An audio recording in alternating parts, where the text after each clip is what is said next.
Hello दोस्तों, स्वागत है आपके अपने YouTube channel Monu study centre पर। आज हम लोग हिंदी के 50 इम्पोर्टेंट ऑब्जेक्टिव करने वाले हैं। तो चलिए हम लोग 50 ऑब्जेक्टिव को इम्पोर्टेंट क्वेश्चन को करते हैं। चलिए, हमारा पहला क्वेश्चन नंबर दिया गया है। हिंदी का उसने कहा था किस प्रकार की कहानी है।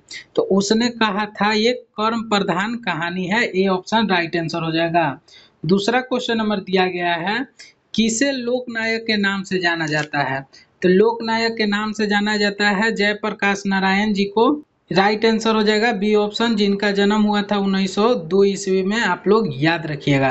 चलिए, अगला क्वेश्चन नंबर दिया गया है, जयप्रकाश नारायण ने संपूर्ण क्रांति वाला ऐतिहासिक भाषण कब दिया था। 1974 ईस्वी में पटना के गांधी मैदान में 5 जून 1974 ईस्वी को दिए थे। ऐतिहासिक वाला भाषण तो कहाँ है, ये डी ऑप्शन राइट आंसर हो जाएगा। अगला क्वेश्चन नंबर दिया गया है, संयोगिता स्वयंवर किसकी रचना है। तो संयोगिता स्वयंवर बहुत सारे स्टूडेंट क्या करते हैं कि बालकृष्ण भट्ट जी को मार देते हैं, जो कि यहाँ पर गलत हो जाएगा। संयोगिता स्वयंवर श्रीनिवास दास की रचना है। सी ऑप्शन राइट आंसर हो जाएगा। अगला क्वेश्चन नंबर दिया गया है, जयप्रकाश नारायण ने किस साल छात्र आंदोलन किया था। तो 1974 ईस्वी में जयप्रकाश नारायण छात्र आंदोलन किए थे। 1922 में अमेरिका गए थे। 1924 में मार्क्सवादी बने थे। 1924 ईस्वी में लेनिन की मृत्यु हुई थी। 1974 ईस्वी में क्या किए थे, ऐतिहासिक वाला भाषण दिए थे। अगला क्वेश्चन नंबर दिया गया है, संवाद में सबसे महत्वपूर्ण क्या है। तो संवाद में सबसे महत्वपूर्ण आत्मीयता है। आप लोग इसका राइट आंसर सी ऑप्शन हो जाएगा, याद रखिएगा। अगला क्वेश्चन नंबर दिया गया है, किसे लोकनायक के नाम से जाना जाता है। तो जयप्रकाश नारायण को लोकनायक के नाम से जाना जाता है। अगला क्वेश्चन नंबर दिया गया है, जयप्रकाश जी मार्क्सवादी कब बने।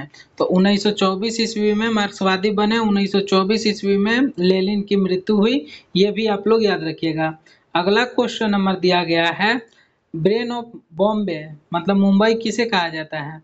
तो उमा शंकर दीक्षित जो है, इन्हें ब्रेन ऑफ बॉम्बे कहा जाता है।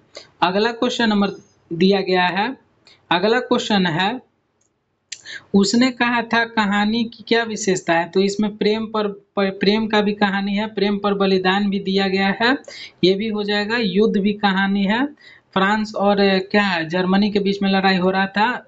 युक्त सभी डी ऑप्शन राइट आंसर हो जाएगा। अगला क्वेश्चन नंबर दिया गया है, बालकृष्ण भट्ट ने किस पत्रिका का संपादन किया था।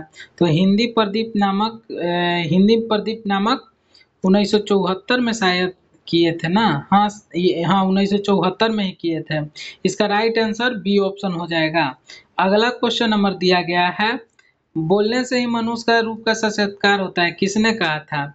तो बेन जॉनसन जो आप देख रहे हैं, यही बोले थे कि बोलने से ही मनुष्य का साक्षात्कार होता है। अगर आपको क्लास अच्छा लग रहा होगा तो लाइक कर दीजिएगा। अगला क्वेश्चन नंबर दिया गया है, बातचीत साहित्य की कौन सी विधा है। जो बातचीत है वो क्या है। तो ये निबंध है। निबंध में क्या है, ललित निबंध। ललित निबंध किसके द्वारा लिखा गया है। तो बालकृष्ण भट्ट जी के द्वारा, बालकृष्ण भट्ट जी के द्वारा लिखा गया है। आप लोग इतना बात याद रखिएगा। अगला क्वेश्चन नंबर दिया गया है, रॉबिन्सन क्रूसो ने 16 वर्ष के उपरांत किसके मुख से एक बात सुनी थी। तो किसके बात सुनी थी, तो फ्राइडे के मुख से एक बात सुनी थी एडिसन ने। चलिए, अगला क्वेश्चन नंबर दिया गया है, लहना सिंह किस पद पर था। तो लहना सिंह जो था वो जमादार पद पर था। इसका राइफल नंबर 77 था, याद रखिएगा। अगला क्वेश्चन नंबर दिया गया है, जयप्रकाश नारायण को किसका दलाल कहा गया। तो अमेरिका जो है, इन्हें अमेरिका का दलाल कहा गया है। निक्सन को दे दो तार, जयप्रकाश की हो गई हार।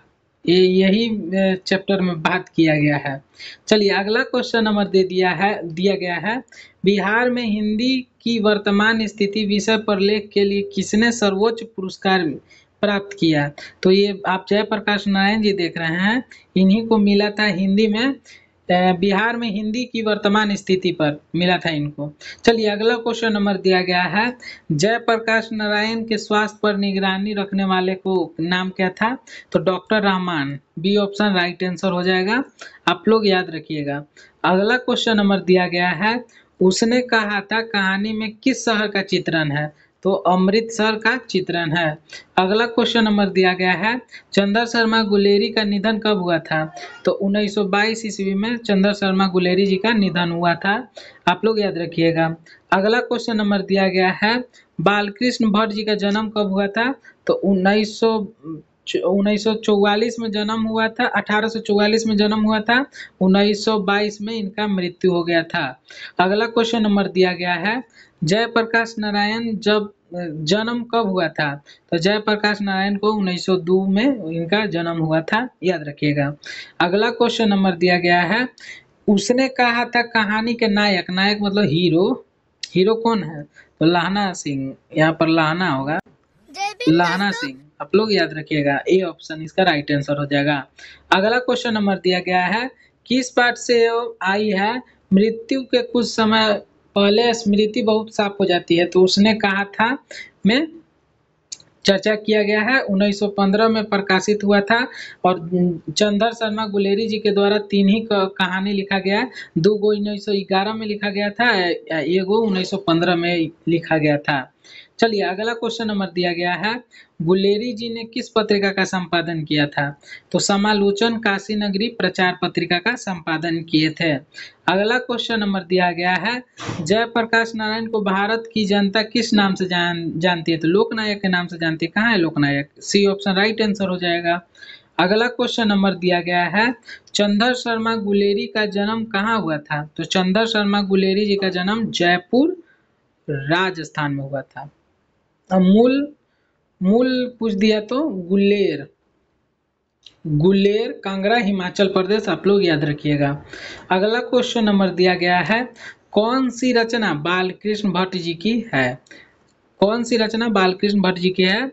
तो रेल का विकट खेल, ये आप लोग कमेंट कीजिएगा तो इसका राइट आंसर कौन हो जाएगा।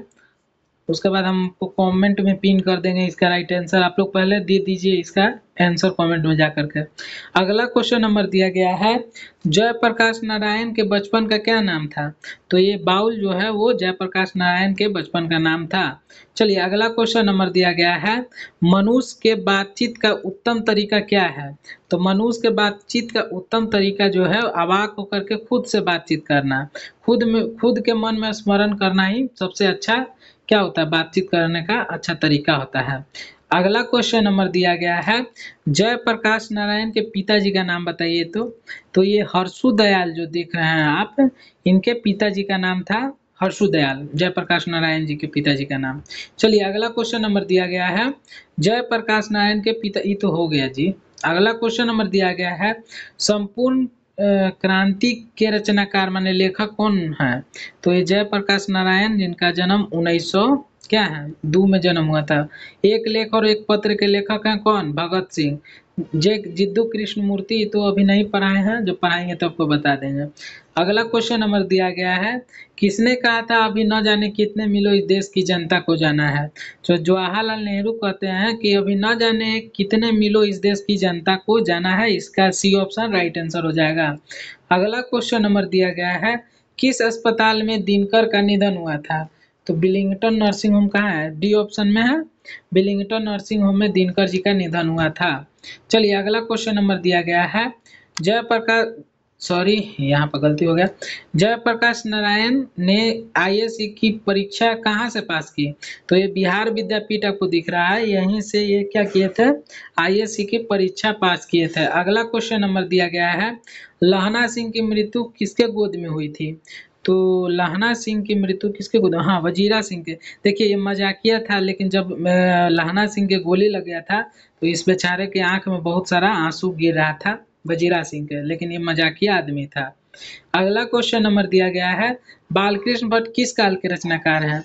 तो ये आधुनिक काल के रचनाकार है। अगर किस काल के युग के बोल दिए, अगर युग के बोल दिया तो भारतेंदु युग, भारतेंदु युग के आप लोग याद रखिएगा। अगला क्वेश्चन नंबर दिया गया है, जयप्रकाश नारायण को किसका भाषण सुनकर के अमेरिका जाने की प्रेरणा मिली? स्वामी सत्यदेव जी की प्रेरणा से भाषण सुन करके 1922 ईस्वी में अमेरिका गए थे। इतना बात याद रखिएगा। अगला क्वेश्चन नंबर दिया गया है, लेनिन की मृत्यु कब हुई थी? तो 1924 ईस्वी में। पीछे भी आपको हम बताए हैं कि इनका जो मृत्यु हुआ था 1924 ईस्वी में हुआ था। अगला क्वेश्चन नंबर दिया गया है, फणीश्वर नाथ रेणु की पुस्तक है, तो मैला आंचल खोजिए। तो इसमें कि फणीश्वर नाथ रेणु की मैला आंचल कहाँ है? डी ऑप्शन जो है इसका राइट आंसर हो जाएगा।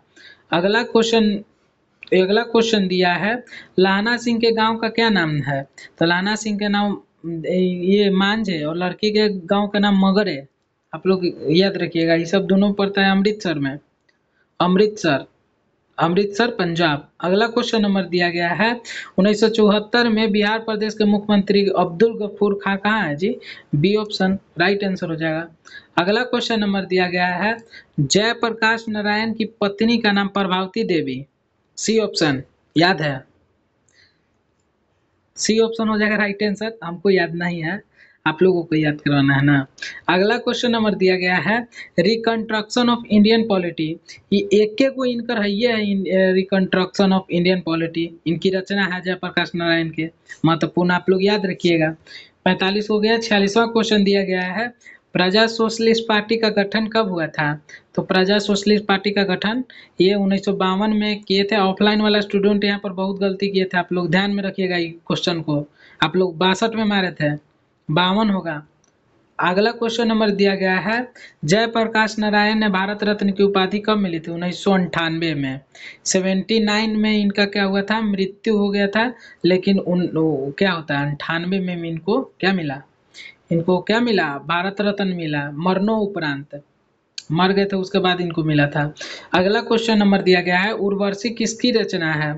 तो इनका तो है नहीं, सुमित्रा नंदन पंत का नहीं है, रामधारी सिंह दिनकर जी का ये है उर्वशी रचना है।